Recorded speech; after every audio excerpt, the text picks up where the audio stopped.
তার জন্য ওনাকে যেখানে যেতে হয় হাইকোর্ট, সুপ্রিম কোর্ট থেকে আরম্ভ করে যদি সেন্ট্রাল গভর্নমেন্টের বিরুদ্ধে দিল্লিতে লড়াই করতে হয়, সেটার জন্য আমরা সকলে প্রস্তুত ওনার নেতৃত্বে। আপনাদের সিঙ্গেল একটা নামও কাউকে বাদ দিতে পারবেন না। আপনারা এই নিয়ে নিশ্চিন্ত থাকুন। বিভিন্ন সংগঠন বা বিভিন্ন দল হয়তো আপনাদেরকে সাধারণ মানুষকে বোঝাচ্ছে যে এটা আমাদের তৃণমূল কংগ্রেস এটার জন্য কিছু করছে না বা এরকম কিছু, কিন্তু আমরা বলছি আমাদের সাংসদ অলরেডি সুপ্রিম কোর্টের কেস করে আমাদের তৃণমূল কংগ্রেসের পক্ষ থেকে কেস করা হয়েছিল। সেখানে সুপ্রিম কোর্ট রায় দিয়েছে প্রত্যেকটা হিয়ারিং সেন্টারে আমাদের BLA 2, আমাদের তৃণমূল কংগ্রেসের যে BLA 2 দেওয়া হয়েছিল তারা প্রত্যেকটা হিয়ারিং সেন্টারে থেকে আপনাদেরকে হেল্প করবে। এছাড়াও যদি কেউ না হিয়ারিং সেন্টারে যেতে পারো তাহলে তারা আর কি আমরা একটা ফর্ম দিচ্ছি অলরেডি আমাদের তৃণমূল কংগ্রেসের পক্ষ থেকে আমাদের নেতৃত্বদের কাছে ফর্মটা ডিস্ট্রিবিউট করা হয়েছে।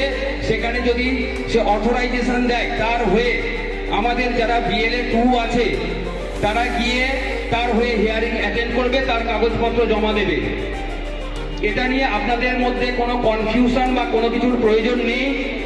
তৃণমূল কংগ্রেস সারা জীবন যেরকম আপনাদের প্রথম দিন থেকে সুখ দুঃখে আপনাদের সাথে থেকেছে, সাথে আছে, ভবিষ্যতেও থাকবে এবং আপনাদের সঙ্গে সব সময়ই আপনাদের যা যা অসুবিধা হবে সেটাতে আমাদের এই লোকসভার যেমন সাংসদও থাকবেন, MLA থাকবেন, এখানকার এই ব্লকের যারা নেতৃত্ব আছে তারা থাকবেন। এছাড়াও আমাদের সর্বভারতীয় সাধারণ সম্পাদক অভিষেক বন্দ্যোপাধ্যায় প্রত্যেকটা জিনিস নজরে রাখছেন যাতে আপনাদের কোনো রকম কোনো অসুবিধা না হয়, তার জন্য যা যা করণীয় উনি করবেন।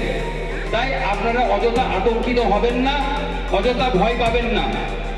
এছাড়াও জানেন যে আমাদের অলরেডি এই বিধানসভার উপরে আমাদের মহিলারা যারা তৃণমূল কংগ্রেসের যারা নেত্রী আছে, যারা নেতৃত্ব আছে, তারা উন্নয়নের পাঁচালী শুরু করেছেন বিভিন্ন বুথে বুথে। তো আপনারা সেখানে গিয়ে আমাদের 15 বছরের যে সরকারের উন্নয়নের বার্তা আমরা বাড়িতে বাড়িতে পৌঁছে দিচ্ছি, সেখানে থেকে আপনারা অবশ্যই তাদেরকে হেল্প করবেন। এছাড়াও আমাদের এই বিধানসভার উপর 3খানা উন্নয়নের সংকল্পের টিম হয়েছে। সেই টিমগুলো আগামী দিনে কালকে বা পরশুদিন থেকে বিভিন্ন বুথে বুথে গিয়ে ওনারা প্রোগ্রাম করবেন এবং সেখানে আপনারা আপনাদের যা কিছু অভাব অভিযোগ বা যা কিছু বলার আছে আমাদের নেতৃত্বদের কাছে বলবেন এবং সেখানে গিয়েও আমাদের 15 বছরের যে সরকারের উন্নয়ন, সেই উন্নয়নের বার্তা আমাদের সাধারণ মানুষের মধ্যে, গ্রামের মানুষের মধ্যে আমরা পৌঁছে দেব।